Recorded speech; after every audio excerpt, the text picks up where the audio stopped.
Olá você, boa tarde. Tudo bem com você? Espero que sim. A paz do Senhor esteja com você, comigo e com todos nós. É o meu desejo. No princípio desse ano, eu fiz um vídeo e naquele vídeo eu dizia que este ano eu iria assumir um compromisso com o meu povo de que eu iria fazer um vídeo periodicamente ao longo desse ano de 2026. E por isso mesmo, hoje eu estou fazendo meu segundo vídeo. Agora, tem objetivo esse meu vídeo? Tem. É tirar dúvidas de alguém que porventura tenha dúvida de algum assunto, sobretudo relacionado à igreja. E hoje eu me deparei com um pedido de não sei se é uma senhora, é uma moça, mas é uma pessoa chamada Pamela de Andrade, da cidade de Magé, aqui no Rio de Janeiro. E ela me faz a seguinte pergunta: Padre José Maria, na firma que eu trabalho tem uma colega minha. E um dia desses ela me falou, nós conversando, ela me falou que quem fundou a Igreja Católica foi Constantino. Eu confesso, padre, que fiquei em dúvidas. E lhe pergunto: foi Constantino mesmo quem fundou a Igreja Católica? Ô Pamela, eu lhe falo com toda a minha convicção de um sacerdote, com toda a veracidade do meu coração. Não. Muito pelo contrário. Constantino não fundou nenhuma igreja. Não é? E, aliás, quando Constantino subiu ao poder, que ele substituiu um imperador chamado Diocleciano, ele governou de 284 até 305, quando houve uma grande baderna no seu império, né? Guerra civil, etc. Então ele caiu no descrédito. E o seu conselho, que era firmado, feito por alguns senadores, pressionaram ele para que ele renunciasse. Ele renunciou. Ele renunciou no ano 305. E a partir daí, a partir do ano 306, aí sim, Constantino subiu ao poder no Império Romano. E agora, como vivia o Império naquela época? Qual a religião que eles praticavam? Em que eles acreditavam? Os imperadores anteriores, Império Romano, eles eram politeístas, né? Eles acreditavam em muitos deuses. Eles cultuavam Júpiter enquanto Deus, Marte, Vênus, Ísis, que era uma deusa egípcia, né? Mitra também, que era um deus persa. Então, eram esses deuses que eles acreditavam. E o cristianismo? O que aconteceu com o cristianismo? Bem, com esses imperadores que eram politeístas, praticavam o paganismo, o cristianismo, que já existia, que vinha desde o ano 33, né? Pedro, tu és pedra, em ti edificarei minha igreja. As portas do inferno não prevalecerão contra ela. O que tu ligares na terra será ligado nos céus. O que tu desligares na terra será desligado dos céus. Então, a igreja vinha desde o ano 33, ininterruptamente, né, elegendo os papas, sem problema algum. Só que, no Império Romano, pelo fato de proclamarem, de cultuarem o paganismo, o politeísmo, aí o cristianismo, ele foi proibido. Ninguém podia falar de Jesus Cristo. Ninguém podia falar de igreja que praticavam ou que vivenciava o cristianismo. Não, ninguém. Porque era abocanhado, né? Por aquelas pessoas que adoravam outros deuses, que não era o Cristo, né? Então, eu estou fazendo uma síntese, assim, para você entender, Pamela, se o Constantino fundou a igreja ou não. Mesmo Constantino, também professor do paganismo, ele adorava profundamente, admirava profundamente o Deus, o Sol invicto, o Sol invencível. O Sol era um Deus, na visão deles. Por quê? Porque abrangia toda a humanidade, trazendo luz e calor. o Deus invicto, ou o Sol invicto. Ninguém era maior do que o Sol. Era o Deus deles, sobretudo de Constantino. Agora, a mãe de Constantino era muito cristã, cristã mesmo, de verdade. E o cristianismo continuava, não parou, não morreu, muito pelo contrário, continuou muito mais vivo ainda. As missas eram celebradas, a Eucaristia era distribuída, né? Os papas continuavam, evidentemente, através de sucessões, né? Continuavam, só que não podia estar presente, se mostrar, não podia celebrar a Santa Missa num ambiente aberto, não é? Por quê? Porque era proibido. Mas mesmo assim, nunca deixou de acontecer a Santa Missa, nunca deixou de acontecer a Eucaristia. Os bispos, os padres, né, os papas, cultuavam o verdadeiro Deus, Jesus Cristo, em determinados locais, né, privados, casas privadas, residências privadas, nas catacumbas. A igreja nunca deixou de existir. Só que, e a mãe de Constantino era Santa Helena, depois tornou-se santa, pela devoção dela à Eucaristia, pela absorção dela a Jesus, a igreja viva do Senhor. Ela nunca se deixou contaminar pelo paganismo e fomentava no coração de seu filho Constantino, quando ele assumiu o império, para ele se converter ao cristianismo. E ele admirava o cristianismo. Na verdade, no fundo, o Constantino admirava o cristianismo. Só que ele nunca se converteu de verdade. Ele ouvia sua mãe, ouvia os conselhos de sua mãe, mas ele nunca se converteu ao cristianismo. E numa época, quando houve um grande problema no ano 312, mais ou menos, houve uma discordância de pensamentos, né, entre dois imperadores, o Constantino e também o Maxêncio, que também era uma pessoa muito influente. Por briga de poder, então os dois entraram numa batalha. Uma batalha que teve o nome de Batalha da Ponte Milvia, não é? Por disputa de poder. Cada um queria ser maior do que o outro. E nessa batalha, o Constantino, ele teve um certo temor. Talvez movido pela fé da sua mãe, por escutar tanto a sua mãe, ele viu, né, um sinal cristão. Né? Quirô. Já viram aquele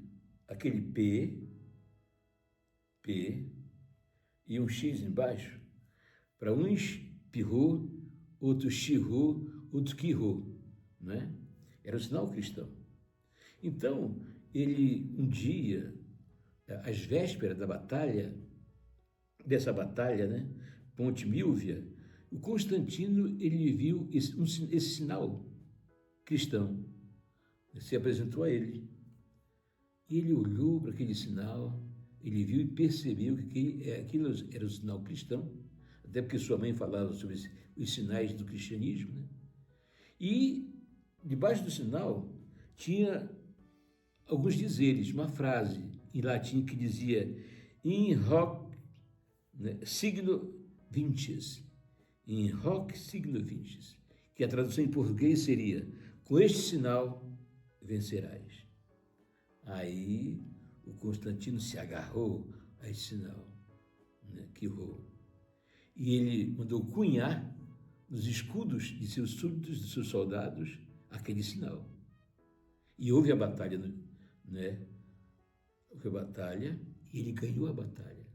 Então Constantino começou a repensar na sua fé, depois daquela batalha ganha. Então o que ele fez? Depois que ele ganhou aquela batalha, ele se juntou com seu cunhado, Nicínio, e eles os dois fizeram um edito, chamado Edito de Milão, que é um documento. E naquele documento, Edito de Milão, ele determinou que o cristianismo fosse aberto, que jamais poderia ser proibido o cristianismo. Abriu as portas do cristianismo, né? As pessoas agora poderiam fazer as suas missas, os padres, os bispos, né? Então, houve uma união muito grande, uma aproximação muito grande entre o imperador Constantino e a Igreja Católica, né? Aí Constantino, porque o que ele pensava no seu coração? Eu ganhei por causa desse Deus da minha mãe, esse Cristo, né? Eu acredito que ele exista mesmo, pensava Constantino. Aí começou a abrir igrejas, não é? Fez muitas igrejas, as basílicas, sobretudo em Roma. A Basílica de São João de Latrão foi Constantino, que começou no ano 313 e terminou no ano 324, não é? Em Belém, ele fez igrejas também, tudo por influência de sua mãe, por pedido de sua mãe, que era uma grande cristã, muito devota de Jesus Cristo e de Nossa Senhora, Eucaristia. Então, foi assim que começou a conversão de Constantino. Só que ele nunca se entregou mesmo ao cristianismo, não. Ele admirava, ouvia os conselhos de sua mãe, mas nunca houve uma entrega total, né? Enquanto ele exercia, não é, de maneira sã o Império Romano, o seu império. Quando foi no final de sua vida, né, foi que Constantino ele se converteu. Constantino ele morreu, ele faleceu no ano 337, né?